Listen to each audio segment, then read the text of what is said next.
आज मैं आपको बालक कबीर से जुड़ी कुछ चमत्कारी घटनाओं के बारे में बताने जा रही हूँ। तो आइए जानते हैं बालक कबीर ने अपने बचपन में कौन कौन से चमत्कार किए, कैसे काजियों का घमंड तोड़ा और अपना नाम खुद रखा। तो चलिए स्टार्ट करते हैं इस वीडियो को। नीमा और नीरू को बालक कबीर का मिलना। नीरू जुलाहा काशी नगर में रहता था। एक दिन नीरू अपनी पत्नी को लेने ससुराल गया। नीरू अपनी पत्नी नीमा को लेकर घर आ रहा था। रास्ते में नीमा को प्यास लगी। वे लोग पानी पीने के लिए लहर तालाब पर गए। पानी पीने के बाद नीमा जैसे ही उठी, उसने देखा कि तालाब में कमल के फूल पर अति सुंदर मीन्स उसकी सुंदरता का बखान नहीं किया जा सकता, एक बालक हाथ पांव फेंक कर खेल रहा था। नीमा ने उस बच्चे को देखा तो वो बहुत खुश हुई। नीमा तालाब में गई और बच्चे को अपने गोद में उठा लिया और नीरू के पास आई। तो नीरू जुलाहा ने एक नन्हे से बालक को देखकर नीमा से पूछा कि ये किसका बच्चा है और तुम कहाँ से लाई हो।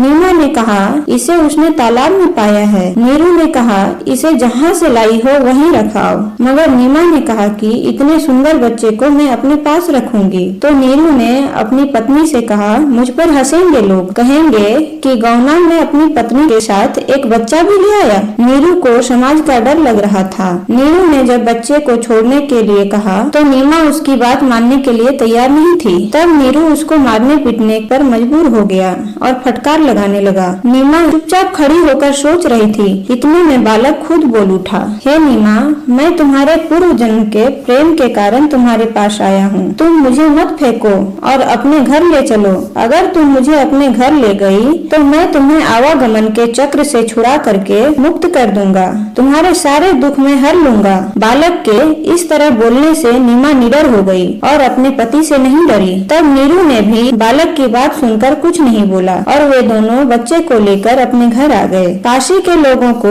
जब मालूम हुआ कि नीरू अपनी पत्नी के साथ एक बच्चा भी लाया है तो लोग उस पर हंसने लगे। नीरू ने तब बच्चे के बारे में सभी गांव वालों को सारी बातें बताई। उसके बाद नीरू ने बच्चे का नामकरण करवाने के लिए ब्राह्मण के पास गया। जब ब्राह्मण ने अपना पोथी पत्रा खोला और विचार कर ही रहा था कि इतने में बालक ने कहा, ऐ ब्राह्मण, मेरा नाम कबीर है, दूसरा नाम रखने की चिंता मत करो। यह बात सुनकर वहाँ इकट्ठा सभी लोग हैरान हो गए। हर तरफ इस बात की चर्चा होने लगी कि नीरू के घर में एक बालक आया है। वह बालक बातें भी करता है। उसके बाद ब्राह्मण के चले जाने पर नीरू ने काजी को बुलाया और बालक का नाम रखने के लिए कहा। काजी कुरान और दूसरी किताबें खोलकर बालक का नाम देखने लगा। कुरान में काजी को 4 नाम मिले, कबीर, अकबर, किबरा और किबरिया। ये चारों नाम देखकर काजी अपने दांतों तले उंगलियां चबाने लगा। वह हैरान होकर बार बार कुरान खोलकर देखता था, लेकिन पूरे कुरान में काजी को इन्हीं 4 नामों से भरा दिखाई देता।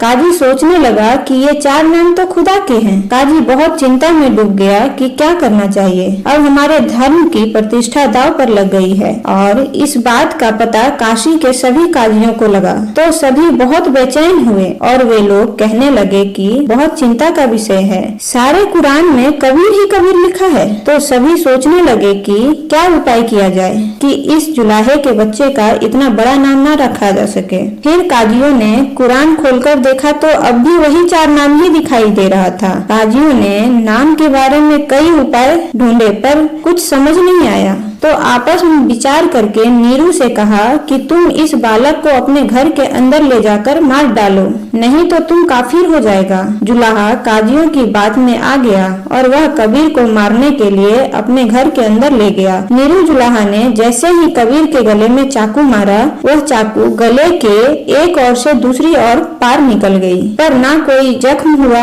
और ना ही खून का एक बूंद निकला। इतना ही नहीं, गर्दन पर चाकू का निशान भी नहीं था। तब कबीर बोले कि ऐ नीरू, मेरा कोई माता पिता नहीं है, ना मैं जन्मता हूँ ना मैं मरता हूँ, ना मुझको कोई मार सकता है और ना मैं किसी को मार सकता हूँ और ना ही मेरा शरीर है। तुम्हें दिखाई देने वाला शरीर तुम्हारी भावना मात्र है। यह बात सुनकर नीरू और नीमा बहुत डर गए। इसके बाद पूरे काशी में हुल्लड़ मच गया कि बालक बात करता है। मजबूर होकर काजियों ने बालक का नाम कबीर रखा और इसको बदल न सका। बालक कबीर कबीर बड़े तो हो रहे थे, पर वह नीरू के घर में कुछ खाते पीते नहीं थे। इसके बाद भी बच्चे के शरीर में किसी भी तरह की कोई कमी नहीं हो रही थी। नीरू और नीमा इस बात को लेकर के बहुत चिंतित हुए और ये दोनों सभी लोगों से पूछते फिरते कि ये बच्चा कुछ खाता पीता नहीं है, इसको खाना खिलाने के लिए क्या उपाय करें। नीमा और नीरू की बात सुनकर बहुत से लोगों ने अपने अपने राय दिए। किसी ने कोशिश भी करके देखा पर कोई फायदा नहीं हुआ। अंत में नीरू को किसी ने सलाह दी कि स्वामी रामानंद जी से मिलो। स्वामी रामानंद जी बहुत बड़े सिद्ध पुरुष और त्रिकालदर्शी थे। नीमा और नीरू स्वामी जी के आश्रम गए, पर इन लोगों को वहाँ मिलने नहीं दिया गया, क्योंकि स्वामी जी के आश्रम में हिंदुओं की भी बहुत सी जातियों को जाने की अनुमति नहीं थी। कहा जाता है कि स्वामी जी शूद्रों को देखना नहीं चाहते थे, तो नीमा और नीरू तो मुसलमान थे। मिलने की कोई अवसर न देखकर इन दोनों ने अपनी बात दूसरे से स्वामी जी के पास पहुंचाई। स्वामी जी ने ध्यान धरकर बताया कि एक कुंवारी बछिया लाकर उस बालक की आंख के सामने रख दो, तो उस बछिया से जो दूध निकलेगा वही दूध उस बालक को पिलाने से वह पिएगा। नीरू और नीमा ने ऐसा ही किया। उस दिन से बालक कबीर दूध पीने लगा। तो इसी के साथ अपनी वीडियो को एंड करती हूँ। Bye bye.